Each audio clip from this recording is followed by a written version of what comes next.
Good morning, everyone, and welcome to our session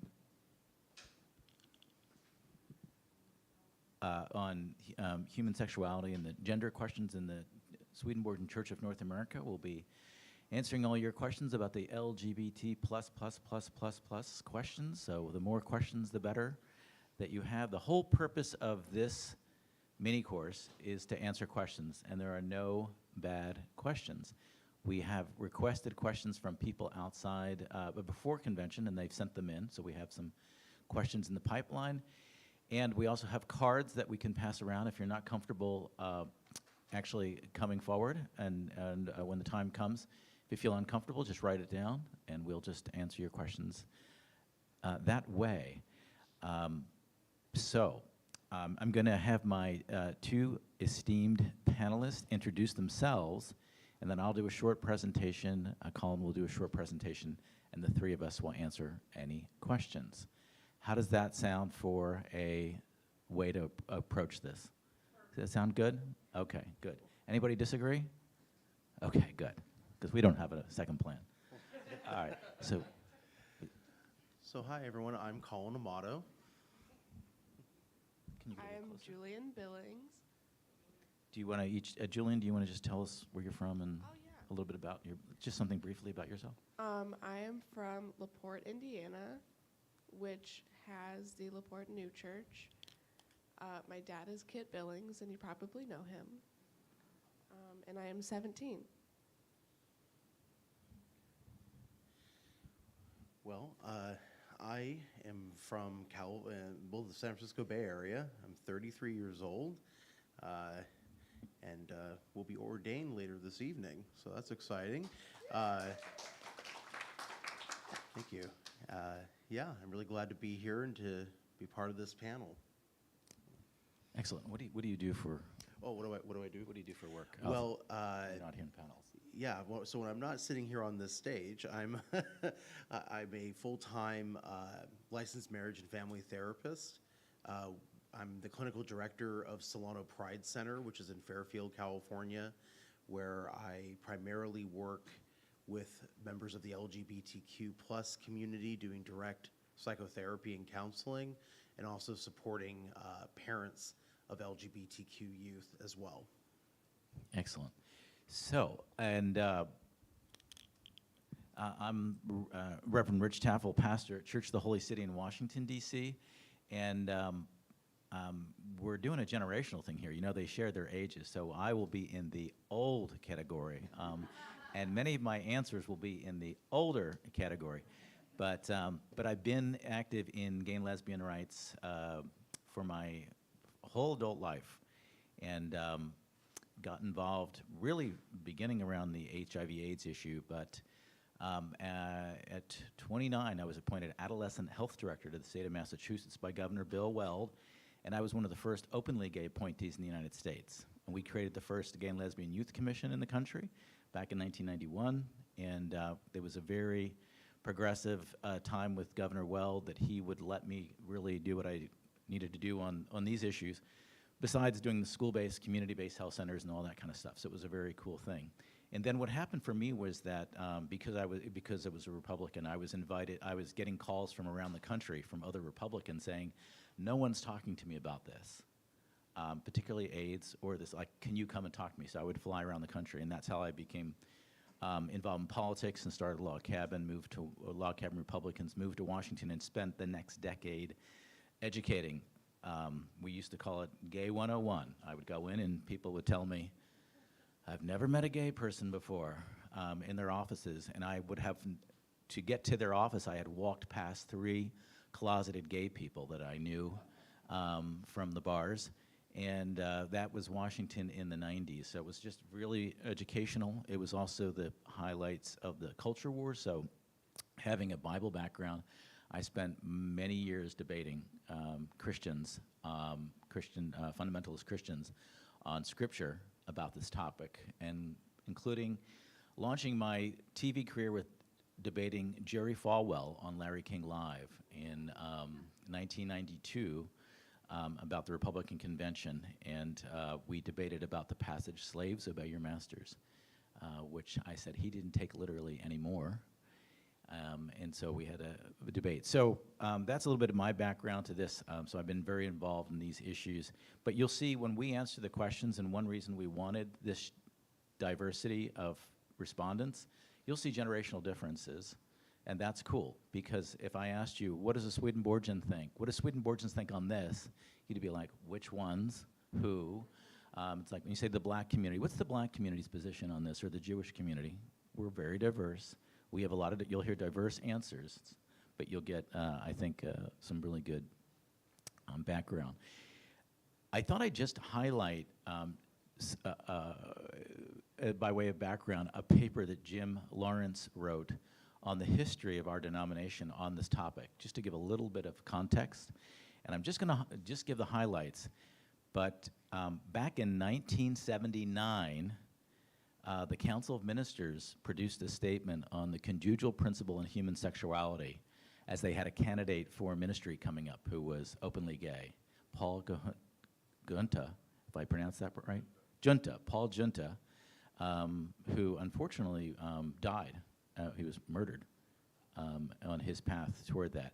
But it did move the denomination in a direction of pursuing it, and it's, Jim has found that document. You can't get it on a PDF. You have to get a photo of it. It's that long ago. It's a beautiful document written by the Council of Ministers in 1979, beginning to explore our theology and how we are inclusive. 1986, the denomination moved forward on a resolution, whom we ordain. The issue at that time was more on the ordination of women, but this also came up. 1997, the first vote on an openly gay candidate for ordination with Jonathan Mitchell, a lifelong Swedenborgian, who was then called to the pastor of Church of the Holy City in Washington, and you have seen him at many services and events here this weekend. So he was a trailblazer, and it was a very controversial vote, and that was, by 2004, the denomination made a statement on same-sex marriage when it became legalized, basically giving permission and recommending that churches that felt comfortable with it and wanted to do it could do marriages for same-sex couples. It did not force churches that didn't want to do it to have to do it. So that was still a bold move. And then this year, if you've been attending at all and paying attention at all, you know this is a historic year that we actually made we passed, I don't know, was the vote finalized?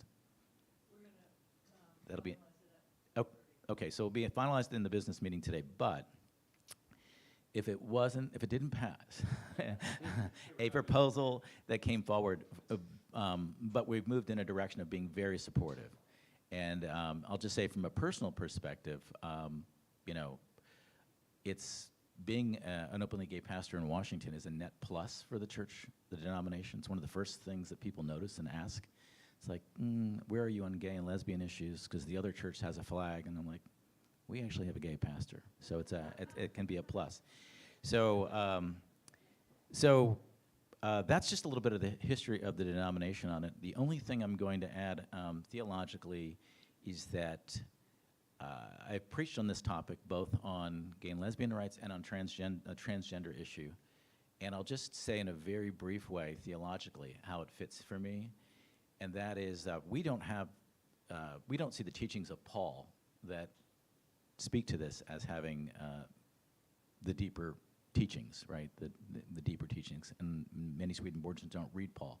But we do have conjugal love that talks about the masculine and the feminine coming together, and that's the appropriate love.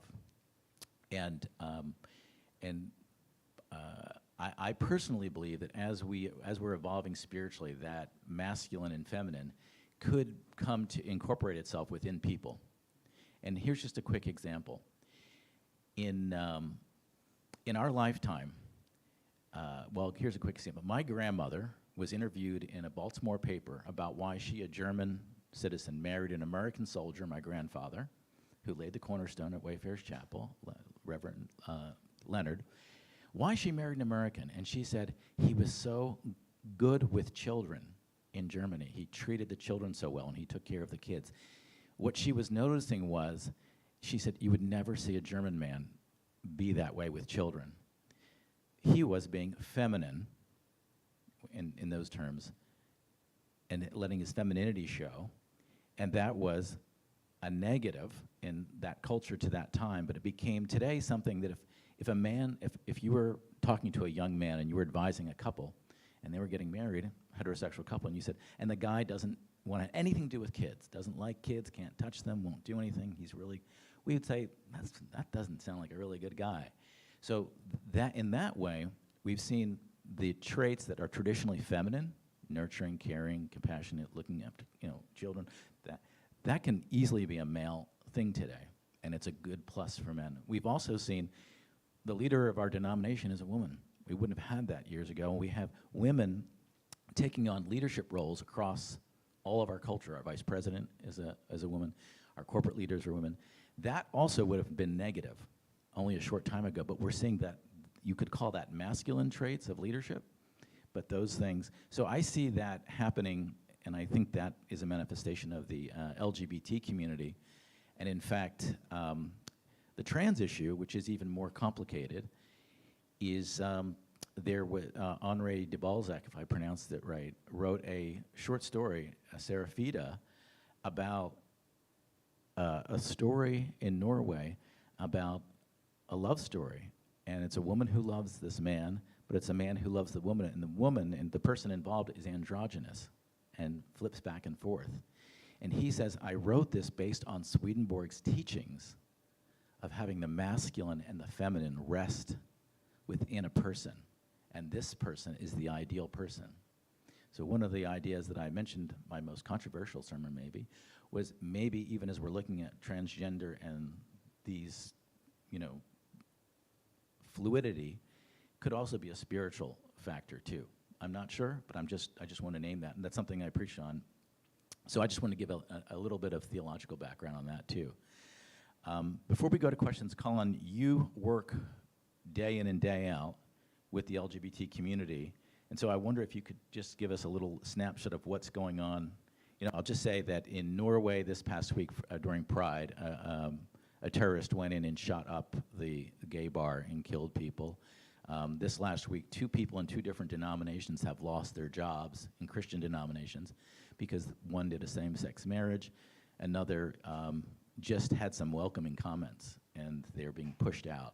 So this is a very hot issue within Christendom, and you're dealing with young people, and why don't you just describe what you're doing before we go to questions to give a little context for the audience. Yeah, thank you for that. Yeah, it really is an everyday thing for me. On a personal level, being an out gay man myself and working with the community Monday through Friday, although I feel like it spills over into Saturdays and Sundays.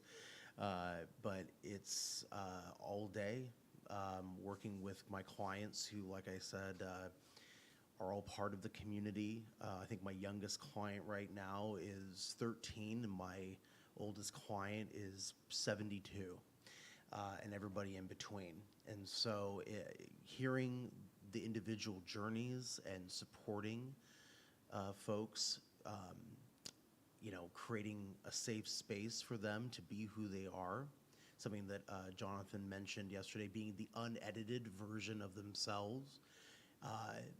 Some of these folks that I work with, they don't have any other space except for my office, and really wanting to encourage them to be themselves authentically and to really challenge the barriers that exist in their lives. It's also really personal for me because where I practice is the county that I grew up in. So I grew up in Benicia, California, and I didn't come out until college. And it's not because I really faced a lot of discrimination, although in high school, of course, there were the noticeable, you would hear slurs and there was bullying that occurred, but really there wasn't a lot of conversation happening in my high school about LGBTQ plus folks. It was sort of like loosely acknowledged, but not delved into very much. So growing up, it was kind of like the sense of feeling like, for myself, that I was discovering who I was, but not really having the vocabulary or the language to express it. And it really wasn't until I got into college and was able to take a human sexuality course that I was then given the language to express myself and then to understand others. And I would say that my identity and certainly my relationship with the community really inspired me to study psychology and then to get into counseling after that. And I would say that, you know, for having a Pride Center in Solano County, and just to give you an idea of what Solano County is like, I call it the suburbs of the Bay Area, because we're in the greater Bay Area. You know, for those of you who don't know, there's San Francisco, then there's the rest of the Bay Area, and then there's like these kind of communities that like to say that they're the Bay Area, but they're kind of on the way to Napa and Sacramento.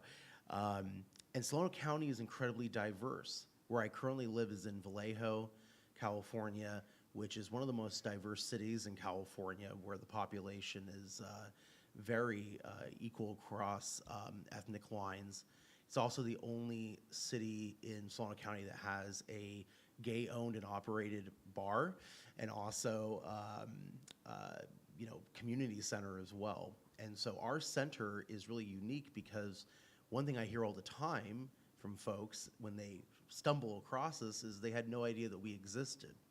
And yet there is so much need for the community in Solano County. So it really is something that I live and breathe almost 24/7, you know, and I love my work, and I love working with my clients. So that's me. Thank you. Do you want to, one thing I want to acknowledge, so Julien has said that was not interested in necessarily making a presentation, but agreed to answer questions. Can we have a round of applause for Julien for being 16 and being willing to be on time? Anything to add more about yourself or where you are, or anything that you want to say introductory, or just want to respond to questions? Excellent, excellent. So, awesome. Okay, we have questions from the online survey that we did ahead of convention. So I'm going to start with those, so I make sure we don't forget them, because I will forget. That's because I'm the old guy on the panel.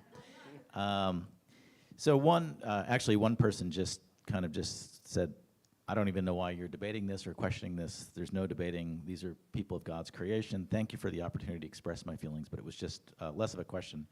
But aren't all people children of God? So less of a question, but a very nice affirmation.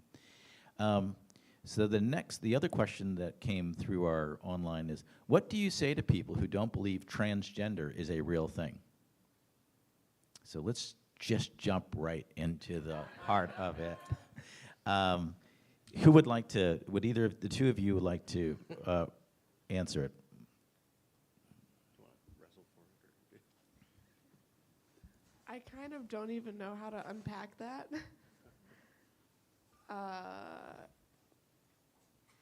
I mean, you can see it all throughout so many different species. It's not just us. To say that it doesn't exist is kind of dumb, if I could say that. I don't know. Colin? Yeah, it's I mean, I certainly would start from looking at nature as well. I mean, this is something that I did a presentation at Freiburg one summer on this topic, and was told by Susanna Curry that it's a topic that doesn't really get brought up much during the lecture series at Freiburg. But I emphasized looking at the natural world, because Swedenborg tells us to do that, no? Look at the natural world to understand not only ourselves, but also the spiritual world. And one can't deny that there are species of fish and amphibians that start off as male and then halfway through life become female, self-producing species. There are even, I think, hyenas that are hermaphroditic. And so, surprise, surprise, the natural world is way more complicated than our perhaps wish to have it be simplistic, meaning gender essentialist. And so, yeah, I think it would follow that if we are part of the natural world, which Swedenborg says that we are, then therefore this gender variation must exist. Thanks. I think my answer to that question would be along the lines of the question that was very much asked about gays and lesbians in the 90s. You know, why did you choose that evil lifestyle? And you think about it for 2 seconds, like who is going to choose a lifestyle in the 70s and 80s that's going to lead them to be discriminated against, maybe lose their family, you know, be kicked out of their community? I mean, it's a risky thing. So people in the trans area have been seeking very dangerous and risky operations going back many, many decades. We just don't know. We have not heard about it. But think about that decision that someone would go through to have that done. So I would, one, look at the sacrifice that people are making in their life. Just if you're questioning why would they go to all that trouble. And I think another question that I often get is, why is it, and there is another question sort of like that, why are we seeing such an increase in it? And that, I think, could be one of two things. One, very obviously, stigma. When stigma is reduced, more people are going to come out. And there could also be a factor of it being cool, to be blunt. Now, that might be a controversial position, but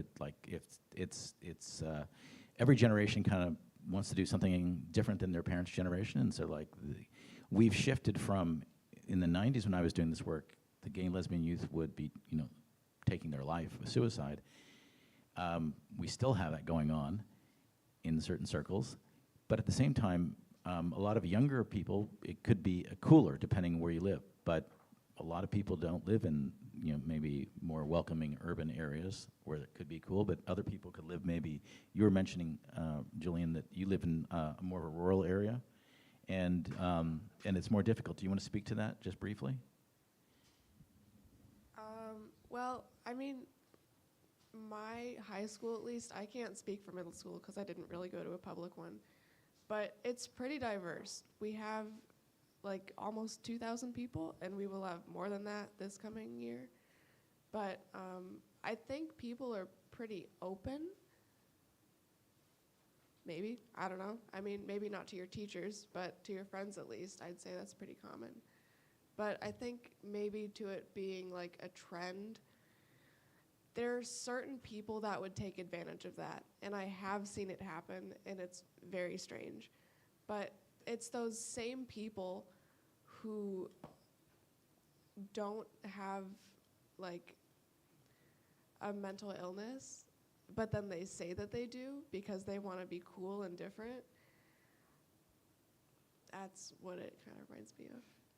I think that's a fantastic snapshot. If you're not talking to people in their teens, that's a very accurate snapshot. So that could mean why it's getting greater visibility, but also now people are coming out in very prominent ways. And maybe the most famous is Caitlyn Jenner, you know, who was an Olympic athlete and is now, you know, very much was in the public eye for a period there. And so it's quite the news. So that would be our answer on the transgender thing. You can basically, I think the first step is trusting people when they tell you something about themselves. You know, you can start with trusting them. So we have a couple more questions online, and I'm going to Linda, you'll be our first question once we get beyond it. Let me just read the questions online. With a bisexual person, basically this question is, how could a bisexual person also believe in mutual fidelity and respect? How would that work? So I think I'll restate the question as best I can, but I think what they're saying is, if they're bisexual, that means they have two partners, I think is what the person's saying, right? They would have a male and a female partner, that's bisexual, at the same time. And so, no. So so bisexuality is a sexuality that means you could be attracted to a male, you could be attracted to a female. Doesn't mean you're with both of them at the same time. But it's a good question. I could see bisexual, so it was a good question. Anybody want to add to that? Is that? Go ahead, Colin. Well, I'll just say that it's unfortunate that bisexuality, both within the LGBTQ community, but also in, human sexuality academia, gets largely ignored. It's almost like the invisible letter in the string of letters LGB, right? And I think it's really, from the research, at least some academic psychologists have tried to understand why is it that there's in-group stigma, and why is there just sort of like this pervasive misunderstanding about bisexuality. And what they've discovered is that it has to do with the fact that it's representation of sexual ambivalence, as it were. Because bisexuality, as was said, you could be attracted to a man and a woman. And for some folks, that ambiguity leads to discomfort. And so the discomfort is why there's not a lot of emphasis and spotlight on it. That is slowly changing, but I remember taking undergrad sexuality courses and having that said to me very plainly by my professors. And so it's an unfortunate thing. Yes, and so even so with the LG, lesbian and gay community, sometimes there's a bias against bisexuals because but they say, well, they're really gay. They don't have the courage to say it because that's less stigma. And so they're just, and we have seen many people who've said, I'm bi, and then, short time later we find out they're actually gay. So that's another little tension within the community for the bisexual community.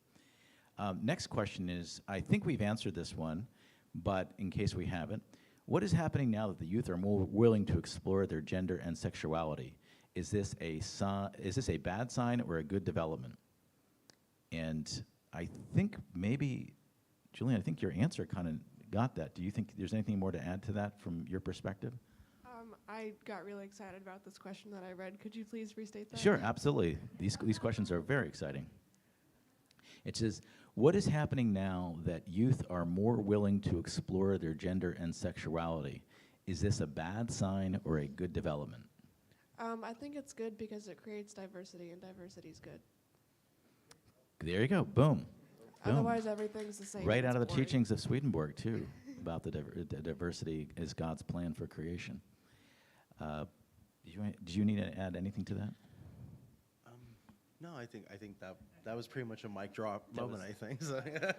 If I wasn't worried about paying for the mic for damage, we'd do a mic drop. That's right. But I'm too fiscally conservative. Okay. Okay, next question. Why are pronouns so important? You don't want to answer that? No. I do, but I need to gather my thoughts. Gather your thoughts. Take your time. All right. Good. Yeah, you go next. Well, I mean, yeah, I guess maybe I'm trying to as well. It's sort of like, I don't know, this is my bias. It's sort of like common sense, but not to be rude. But, I mean, we're talking about someone's personal identity and how you're referring to them, and it's very important, I would say, especially, I'm thinking of my gender fluid, non-binary, transgender clients that, it matters how they're referred to. If they're misgendered, it creates discomfort for them. And then, and there's a distinction. What I've heard from my clients, there's a distinction between, people just not knowing, and there's still the discomfort, but it's not that much of an impact. What's really terrible is when they know someone in their personal life who outright refuses to use their pronouns. That is totally invalidating and does can trigger their gender dysphoria. And so the importance of pronouns, at least from that perspective, is to honor someone and to not cause harm. That's how I would answer that. Yeah, and the way I would, and do you want to go next, or do you want me to go? You can go. Do you have your thoughts? I'm getting there. You're getting there. Okay, they are percolating like popcorn over there. I can smell it cooking. Yeah, for me, the pronouns, it's very simple. For me, it's just a matter of being polite. It's none more complicated than that. If someone asks me to refer to them with a certain way, I will refer to a person a certain way. It's just a matter of good manners. I don't think it's ideological or political. It's just a matter of good manners. This is where I disagree. This is probably my center-right, more libertarian outlook maybe, or being older. I do not want corporations or industries or places to force everybody to use pronouns. So that's where I'm different. I'm like you for you, but I don't think it should be forced on everybody to have to use their pronouns all the time. So that's where I would be a little different. One of the, in my presentation yesterday when I was talking about how change took place, I argued for persuasion rather than kind of rolling your opposition. The LGBT movement today politically is not in the persuasion business as much. It's also in the, condemning, like rolling people in many cases. So if you don't agree with me, you're a transphobe. If you don't agree with me, you're a homophobe. There is not the education like we're doing today, which I love and I think is critical, and it's the way to do it. So I don't want also it to go the other way, where people are forced, I would like to see as much diversity in viewpoints allowed as possible. Have we cooked? Yes. Okay. As a person who does not use she, her, or he, him, I use they, them because that makes me feel comfortable. When I tell someone that and then they immediately disregard it, it's like I can feel my soul like crumpling into a little ball, and it just hurts so bad. If it was just pure ignorance and they just totally forgot, that's fine. I've experienced it so many times. But if it's just out of like a disrespect, then I don't like those people, and I just don't want to be around them. Excellent, excellent, heartfelt, from the front lines perspective. Thank you for that. I'm glad we waited till it came to full fruition. Beautiful. Okay, we have one more written question that I'll read, and then we'll go to the open questions here in the cards in the room and open questions. Let me see. How do I ask my granddaughter that has cut her long curls off and wears gender-neutral clothes if she's questioning her gender or sexuality? I want to support her, but I don't want to get in the way or assume. How do I ask her mom and dad without intruding or implying? Do I just sit back and wait or stay out of it? That's a great question. And we don't have any more details than that, but welcome to Dear Abby. So, does anybody feel that they would like to start with that, or do you need time to think about it and want me to go? You decide. Just grab the mic. I'm trying to think if I was the grandchild. So I think it might depend on how close you are. If you have that trust built up to where you can feel comfortable enough to ask that. Or I would say just wait. Another thing is if you have them on social media, try and look at their bio. If anything changes, if they put pronouns in there or anything, I do that to a lot of people because then I kind of don't feel weird for asking. But I would probably wait a little bit. Just give it some time. Let it mature. I'll just say I thought that was brilliant. Just brilliant, Julien. Thank you. Yeah, I'm working with parents of LGBTQ youth. There is a lot of patience and waiting that's encouraged because, especially at critical developmental stages, there's still a lot of exploration and a lot of questioning that's occurring for the individual, and so. I would just really encourage the questioner to be patient and, keep their eyes open. And in terms of asking their parents, this is from a grandparent's perspective, I don't think there's really, if there's that same rapport between the grandparent and the parents, I don't think there's really any issue with asking the question. Like, hey, I've noticed this, and what do you think? If you don't think it's going to cause any sort of, negative impact. I think being open to the possibilities shows that there's a willingness to be accepting. But I would encourage, patience as well. hard to beat the wisdom of these two on that. I think those are really great answers. The only thing that I've done in the past is, so when you're an out gay person, say in the 90s, and everybody who has a gay child, family member calls you for advice because they don't like, I think my kid is, and I don't know what to do, and it's not that I don't like it, but I don't know what to do. So I've heard this a million times. One thing that has worked in my life, because I'm very careful with young people about asking that question.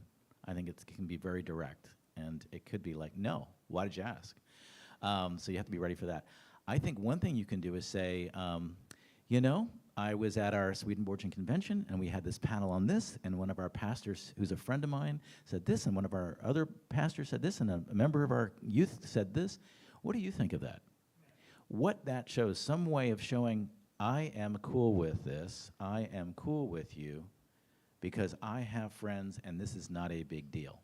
And I'm already dealing with this in my world. Tells them, oh, so maybe if I tell them, it won't be such a big deal. But I personally would wait for them, this is me personally, I would wait for them to tell me, but create a welcoming environment so that they know that they're not going to be surprised when they do. That's what I would do. Okay, so we've done all of our online questions, and do you, we've got questions, okay, we'll read the questions from the group here. Yes? Oh, the other one's not working. Okay. Is it because the mic's not working or they need to?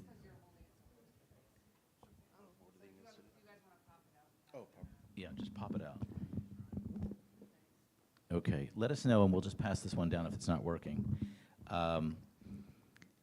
Okay. First one is, how long did it take you to come out to your family and friends? Were they okay with it at first? Anybody who would like to either answer that or not, just say, if you don't want to, just say next. So we'll just go down. I can answer it, or do Yeah, you want? you can answer because I'm remembering. Okay. She's there. So, let me see one more time here. So make sure. Yeah. How long did it take you to come out, essentially? Okay. Oh, well, that was definitely a process. Yeah. How long? Well, like I said, I didn't come out publicly until about 2011, I think it was, and I actually distinctly remember the moment.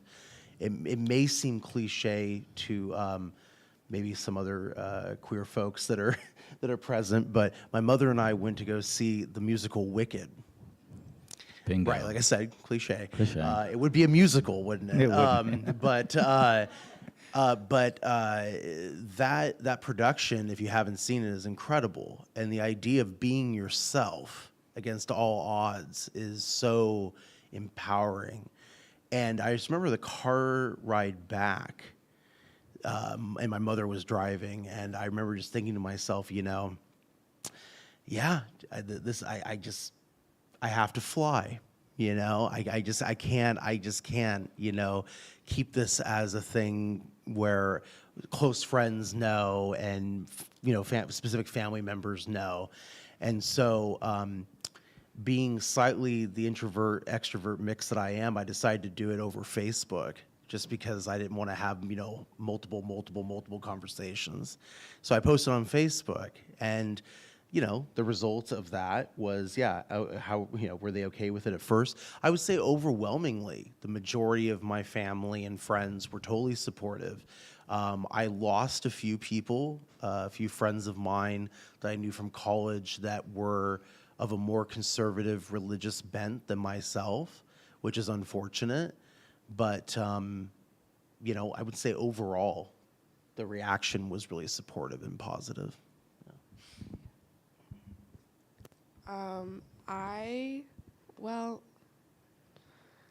I definitely should have known that I wasn't straight sooner. Because, like, as a child, I'd be watching, like, a Barbie movie, and then I would be like, oh my God, they're really pretty. But then I would know that I was attracted to them, so that's kind of funny. But I came out, I think definitely 7th grade. 6th grade, I don't know. I don't remember much of it. But I went to my best friend at the time, and I was like, hey, I think I'm bi, but I don't know. So guess we'll see. Turns out I'm not.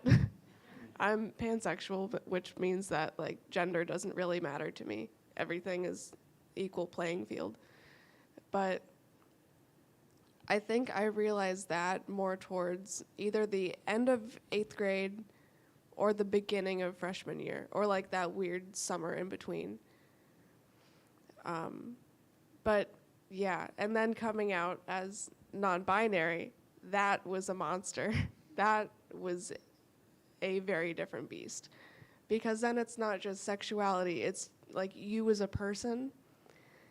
And then people have so many questions. Like, I was at family vacation with my Aunt Renee, who is not here, sadly, her husband, my grandparents, and my dad. It was only us because that was the summer of COVID. And I don't remember why it happened, but I just like completely broke down in the living room. And I was like, I don't know. I don't know what to do, but this is how I think I feel. And then there were a lot of questions, some of which were not positive. And I think by the end, I was okay. But it felt so good to get it out because it was just like building and building and building, and I didn't know what to do about it. What was the question? I feel like I'm going on a tangent. That's good. No, that's perfect. Were they okay with it first? Oh, I think they were, I would say, kind of ignorant about it, which to me it seemed very defensive and like they didn't want to learn. I don't think that's how it was because I know that they love me. But it definitely took time, and it's still currently taking time for them. Yeah, once again, Julien, it's so amazing at your age that you're up here to present and answer these questions. Just It's just pumping so those answers fantastic. out. Yeah, right. It's just really impressive. I'll just say my own life. So again, this is many years ago. So I knew, when I was growing up, I knew no one in public life or anywhere who was gay. It's hard to believe. Or, of course, they all came out later. But Elton John. But let's see. So yeah, I went through college. I knew at adolescence that I was gay. I'm pretty sure. Grew up in a Baptist church. Was very much just considered that a sin and something to avoid. Dated women through college, and that didn't go all that well. But just played that role.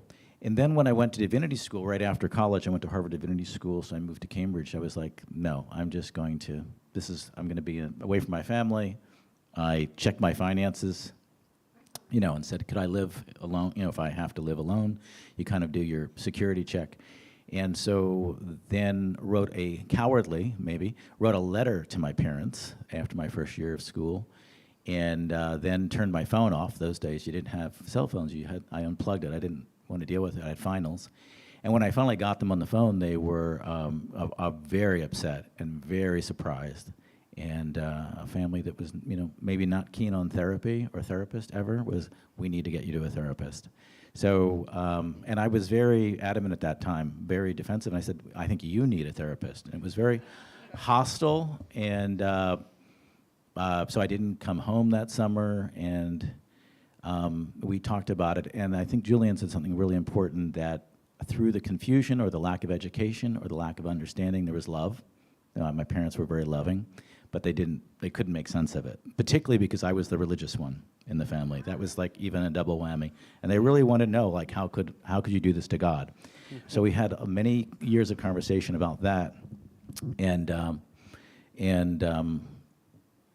then when I got involved with politics, I was on national television, and it reopened that up all over again. And it was worse because I was public. And then, as someone said close to my family, it's one thing to be an alcoholic, it's another thing to go on television and brag about it. And you are bragging about your disability on television, and you're encouraging other people into that lifestyle.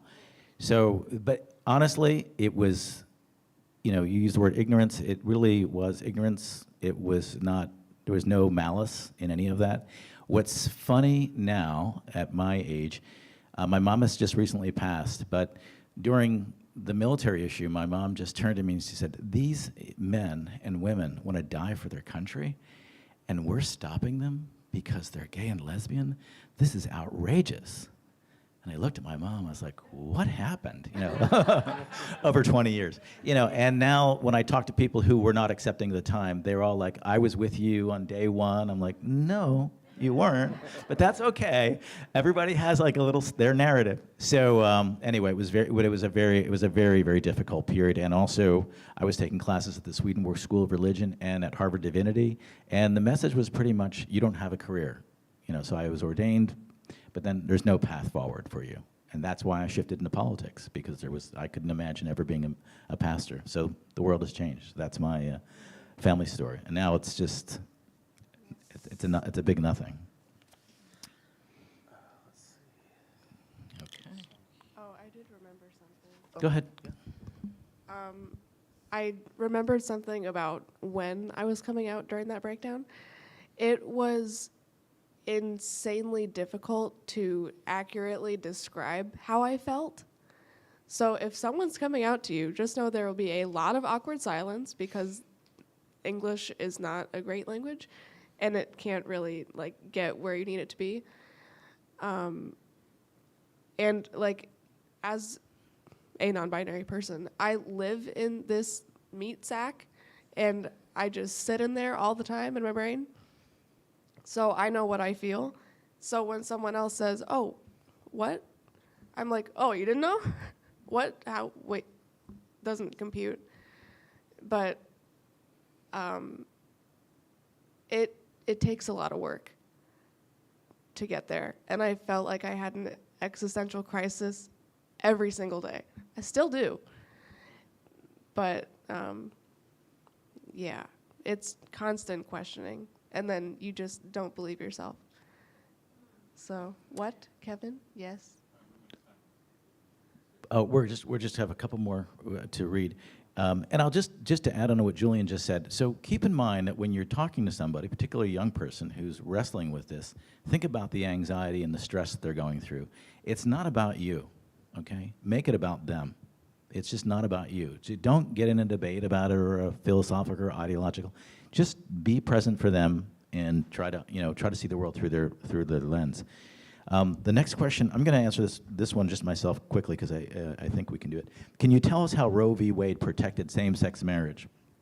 So very quickly, Roe v. Wade has nothing to do with same-sex marriage. It's a different ruling. What I think the questioner is raising the question is that in the judges can respond after a ruling is made. And one of the Justice Clarence Thomas, in his response said, you know, it's not just this decision that we really need to look at. We need to also look at a lot of decisions that have been made poorly. And Clarence Thomas said, for example, Obergefell, the same-sex marriage law should be looked at as well. And I'll just say, then there's a lot of fear about that, and that's why it's being conflated. That is not a new position for Justice Thomas. He's always had that position, and I think the chances of that happening are unlikely. But one thing about courts that people get into, they're not as philosophical as we think. They're also guided by opinions and persuasion and what they feel in their gut, and they justify intellectually. So it could possibly happen. But Roe v. Wade technically has nothing to do with it. And then the next question is, how do you feel that less represented sexualities can be represented more? Anybody have a thought on that? Oh, how do you feel that less represented sexualities could be represented more? Well, I suppose having conversations like the one we're having today, you know, just increase education and awareness of both sexual variation and gender identity variation. Yeah,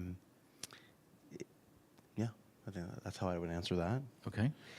And this question is, if trans is cool, does that mean it's a choice? Do you want to tackle that one? If they're the weird ones that want the attention from it only, then yes. But in all other cases, no. It is not a choice. I would completely agree with that. that, again, when I think there are fads and there are things that are interesting and cool when you're younger and you just be different, and we've all been through those phases in our own generations, so it could be for other people. But don't discount someone and say it's a fad for everybody, because then you're discounting somebody who'd be going through, their own experience, and it is true. And also, I think with young people, just, be tolerant and be loving and be with them, walk with them. Please. Please. And then, do you want to say anything more about that? Or we can, and then the final written question, then we'll go to open here, is what would Swedenborg say concerning LGBTQ+. Well, sorry, I'm just laughing because I had a flood of memories from seminary and asking this question. So, yeah, well, that's kind of the interesting thing. We have, a clergy person from one of our other branches who very objectively recently made the comment online that Swedenborg has no position on this topic because it's absent by and large in his writings. There's no clear, explicit statement either in support or in condemnation of what we're talking about right now in this mini course. And I'll further say that I had an independent class with Professor Devin Zuber where we read, actually the course was called Swedenborg, Blake, and Homosexuality. And one of the texts that we read was the entire thing of conjugal love. And so what I found fascinating about reading conjugal love is coming out of it was the complete absence of recognition of sexual and gender variation. And instead what I discovered is that really what exists in there is a very gender essentialist view, at least in the manifestation of the masculine and the feminine. So like Rich was saying, there is a theological move we can make to say that masculinity and femininity exist within each one of us and that it manifests in a variety of different ways. Swedenborg's concrete examples are incredibly essentialist and concrete. So, men do these things, women do these things. But beyond that, there is nothing that is said in the writings that could be used or weaponized. Quite the opposite. There's this void that exists. And I think that void is actually exciting, but also we should be aware of the implications of it. It's exciting on one hand because that means we can have very open and affirming theological moves on the text, but on the other hand, like we see in some of our other branches, there's an attempt to fill the void with weaponizing it in a negative way. And so I think we just have to be very honest about what Swedenborg says and what he doesn't say. More questions. Excellent. Very well said. I would just say this about Swedenborg. One of the differences, one time when I went to Bernathen, one of the folks I was talking to just said, I said, oh, we're very similar, we have a lot in common. And they said, no, we don't. Do you take the teachings of Swedenborg as a third testament of Scripture? I said, no, we don't. We use it as an insight into understanding Scripture. And I'm glad we do, because Swedenborg has what I would call very sexist language by anything today's standard. There's no way. Sometimes he speaks in races in very broad terms. Sometimes he makes justifications for men's sexuality, including mentioning concubines, that we would find appalling today, as a way out. We don't teach that. We don't encourage that. We don't say that. But he's a man of his times. He's a man of his times, and I am so grateful for the teachings and the insights that he brought into the world. But he was not Jesus Christ. He was not, it was Emanuel Swedenborg in that time and space. So I would say if I could ask him, he'd probably have a negative comment about it, as people did 20 years ago in the United States. Most religious teachers, including even in this denomination, right? So.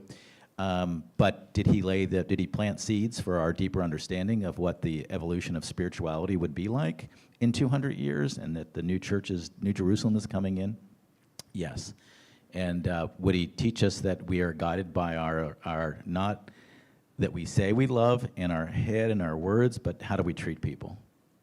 And that's fundamentally our theology in a line is, do you love your neighbor? And only in loving your neighbor do you love God. You cannot say you love God and hate your neighbor. It's that simple. So when you're dealing with diversity, humility, you don't have to agree with everybody, but you do have to love them, and you can disagree. So I think that would be my take on Swedenborg on this topic. But I think Colin is going to do some scholarly research on this topic as well for us going into the future. Okay, I'm sorry that I said there was only 2, but I'm getting more YouTube questions. And then we'll go to the audience. Huh? Yes. You're going to have to come up. Yeah. Actually, I'm sorry. Let me just do it this way, because let me just get through these last 2, and then we'll open it up, and we'll actually come out into the audience, because it will be back and forth. Can you explain the difference between pansexual, bi, and explain non-binary? YouTube question.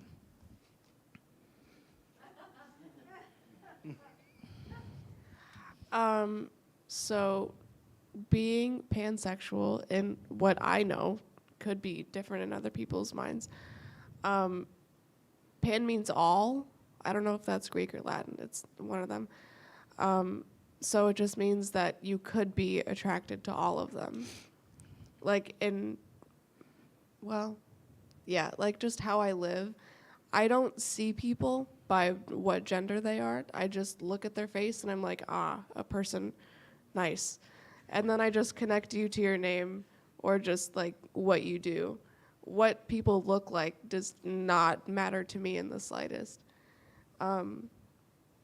Bisexuality conventionally means that you could be attracted to 2, but there's also a conversation about it, including being attracted to a non-binary person.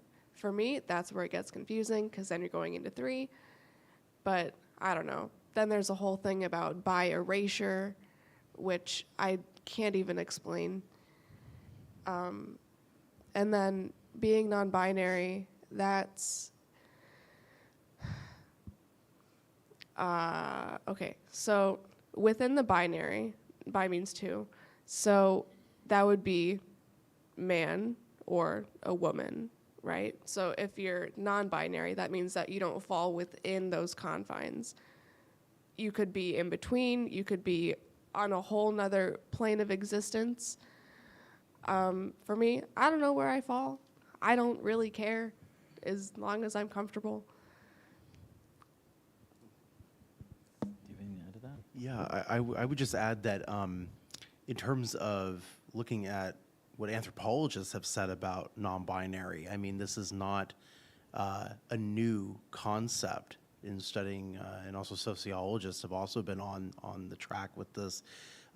Non-binary or gender bending, as it's sometimes referred to, existed in indigenous cultures in this country, South America, and even certain groups in Scandinavian countries. So there seems to be a link between gender bending and folks who identified as being the shamans of certain cultures, including ones that are in Scandinavia. And it's interesting because Swedenborg himself had a personal affinity with the Sami, or the more shamanic cultures in northern Sweden. So just food for thought. Yeah, and I would say that one of the questions, there's a debate within the queer movement, the queer theory movement, that gender is a construct. It's not, there is no male or female, so you'll hear this. I'll just say, for me personally, I don't believe that. I believe there is male and there is female, and that people can express across or have both, so that's a slightly different perspective, but I also wanted to add that in. Maybe that's a generational perspective. The last question written, which we can answer really quickly, is that there's a lot of discrimination, and it's very difficult for people, particularly in the Asian community, to come out, and they're very difficult. They have strong families. It's very controversial. Is there any articles or Bible verses that you can help with, that you could do? And maybe that's something we could commit to doing, is with the work that you're doing, is putting out something in the messenger that gives people who are trying to share this. Because there's a lot of literature out there on it. You can Google and find some really good stuff. But maybe something with a Swedenborgian context we could do as we move forward. We do have a LGBT sort of support group in the denomination that put together that resolution, and actually everybody's invited to be part of it. We're trying to continue, and this would be the sort of work we would do as education-wise. So at this point, we are finally able to get your questions. I know that Linda had a hand up. I know Dean wanted to ask a question. I see a lot. So is it okay if I go into the audience with the microphone and just hand it to people? Okay, so Linda, you were first, then I'm going to go to Dean, and then would you rather line up, or would you rather me come around? Can you hear me? I can take it around if you want. Okay. I'm an actor, I can project. No, the microphone needs to go to the live stream. You have to have the microphone. Everybody can take a picture. Who wants my? So Linda was first, then Dean was first. Okay, one. Linda was before Kevin. 1, 2, 3, 4. Linda.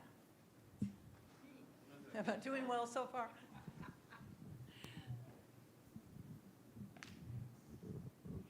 I find myself in the position in my life, at this stage of my life, it's a little strange to me, but in a relationship where I am attempting to parent a 16-year-old young lady, and she has questions. She lost her mother when she was only 4. She has many questions.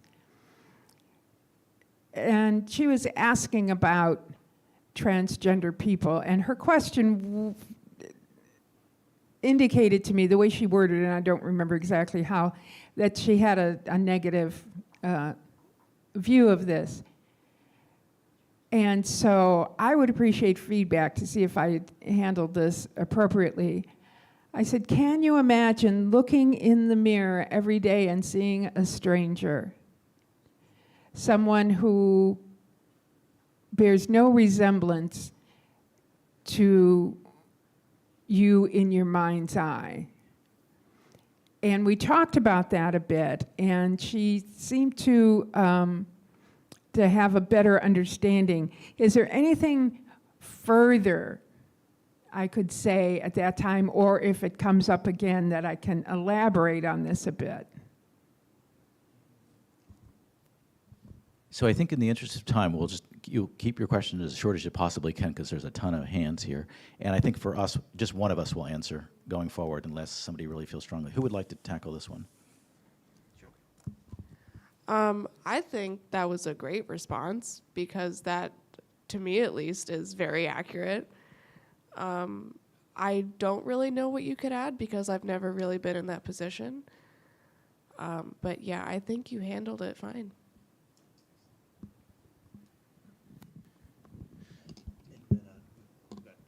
Then we have Dean right here.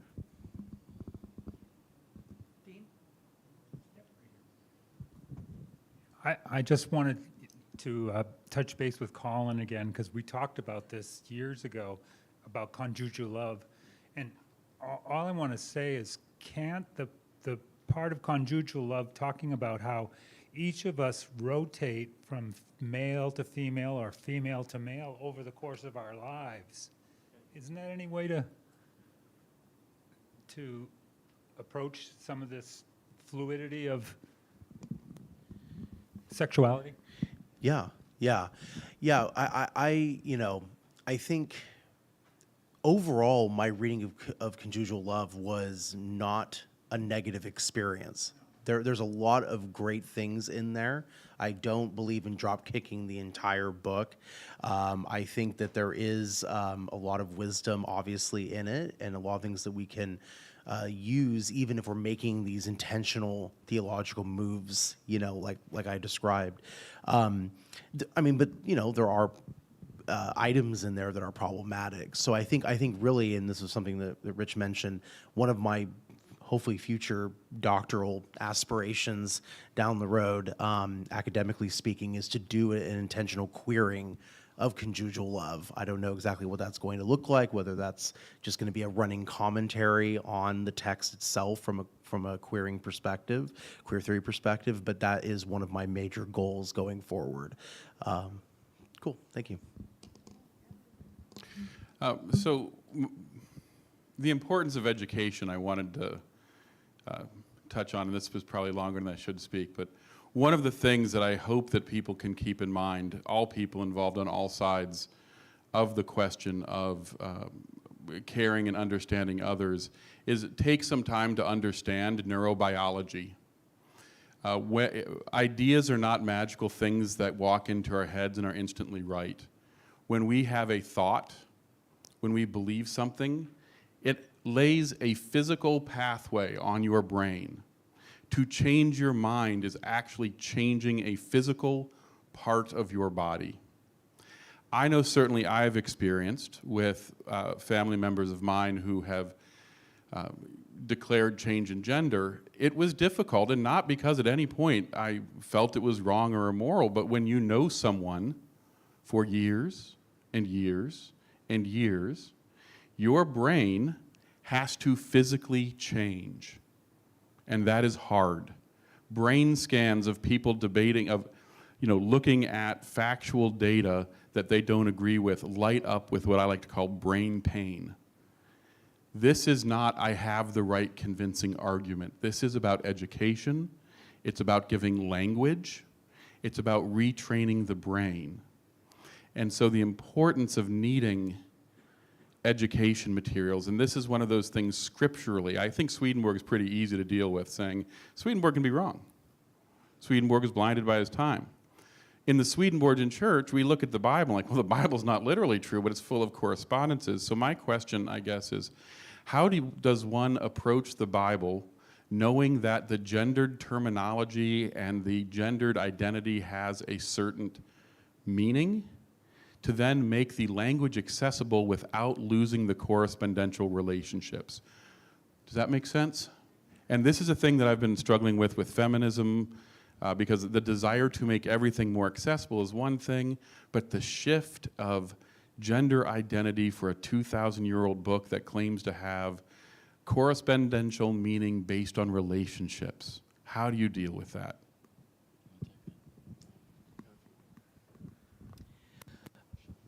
Well, I would start by saying the correspondential identity of the scripture for Swedenborgians, to me, makes Swedenborgian Christianity worthwhile, because it takes passages about tribes attacking each other in the Old Testament, and it turns it into a whole spiritual story, the 7 days of creation versus evolution. So I think it's a real key to it. Just in general, I would say the scripture in general, even on this topic, it is quite remarkable how Jesus doesn't speak to this particular topic. And also, the way we are understanding consensual adult relationships did not exist very much in the Bible. It did in Greek culture and many cultures, as if you read Socrates, you've read that. But a lot of what even we don't necessarily focus on Paul so much, but a lot of what he's talking about is temple prostitution, and there's examples of Sodom and Gomorrah being about rape, and in hospitality, Jesus refers to it. So I would just say a lot of those texts are taken out of context for a very specific reason, and I do often analogize it to the way we did it on race in the Christian church, that the Southern church took the verse, slaves obey your masters, or passages from the Old Testament to justify oppression of black people, and to justify slavery, which is just the worst evil, and it was done in the name of Scripture. So we have to be very careful whenever we're interpreting Scripture. Again, one of the great teachings in our faith is motivation. What is your motivation for this? Why are you doing this? Why are you doing this? And is it from good? Are you desiring to do it from love? Ask yourself that all the time. Most of the people who are using the Bible as a way to attack groups of people, usually it's more of a power dynamic. It is a power dynamic. It's not a desire for love and respect. Just really brief to tack on to that. I feel like I'm compelled to mention the story of David and Jonathan.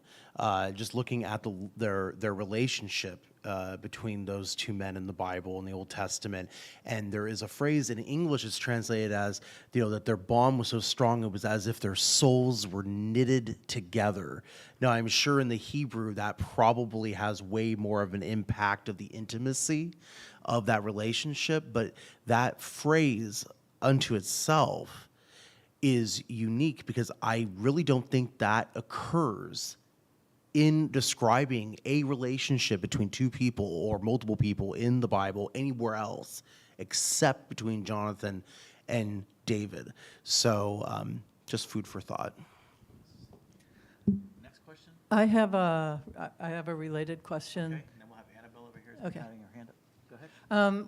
Well, I was just wondering, you spoke earlier about how in Swedenborgianism we don't really read Paul so much. But if you're talking to someone who's a fundamentalist who is quoting Paul, how do you respond to that? Do you want to? Oh, Go ahead. Or do you want to?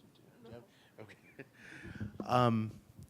Well, I think the way to approach Paul is to just contextualize him, to historicize him, to really mention like what is it that he is writing about in his epistles. And I mean, it could be complicated, but he's really speaking to his target audience, meaning that Paul's theology is that, hey, Jesus is coming back in about 10 minutes. No, I'm kidding. But, but basically the idea is that, that Jesus is coming back. So therefore he says to people, don't, if you're single, don't get married. If you're married, don't get divorced. If you're a slave, don't ask for emancipation. Because guess what? Your station in life, what you're doing in life, is soon going to be irrelevant. And so when he's speaking out against particular forms of relations, like he does in Romans, for an example, he is being mindful of the community that he's writing to. He's writing to Christians that are in Rome. And Rome was a hotbed for the expression, especially of bisexuality, and so Paul, I think the wisdom, for say, of Swedenborg not including Paul in the new church canon is that it is so obvious, at least to me, that it's so bound in its time in the first century that you really have to take it out of context to weaponize it. That's at least been my experience. Can someone remember how much time we have left? You have 2 minutes, and then we have to reset for the next event. Oh, boy. Wait, 2 more questions. Yeah, let's go to Annabelle. Yeah, I disagree with you, Rich, about Overfell, about how Roe's decision affects Overfell, because the strategy is to make all these civil rights cases that have been constitutional, federally protected rights into something that is decided by the states. And so you could do this same strategy with Overfell, which is, right now, constitutional right to marry. And, Senator Cornyn from Texas said, maybe we should question Brown versus Board of Education as well, which is about desegregation. So I think we are in danger. And I think it's very important to see that what we're doing here is an important part of building power and political movement to continue to protect and expand our rights and really be aware that I think, we are really vulnerable to significant reversals. So, Yeah, I don't disagree with you on that. I think I was making the point that anybody who thinks that judges live in an abstract world of the truth, they're completely driven by political thoughts and feelings and opportunities. So there is no guarantees. And to Annabelle's point, the education is absolutely critical, and persuasion is important. And I think for the LGBT community, we're doing a lot less of that. We're now rolling people who oppose us. That is not going to work. We're actually going to see a backlash, unfortunately, in my opinion, on gay rights and trans rights, because we're, instead of engaging and educating like we're doing here today, we're just saying, you're a bigot. And that is not going to be successful, I don't think. So I thank you for that, Annabelle, and I'm told that we do have to wrap up, unfortunately. I'm wondering So- if maybe we could go to a different place. How many still have questions? And just With maybe 3 more questions? some Becky, of I you don't know could how go that to a would different work. place and we could have discussion. Yeah. Yeah.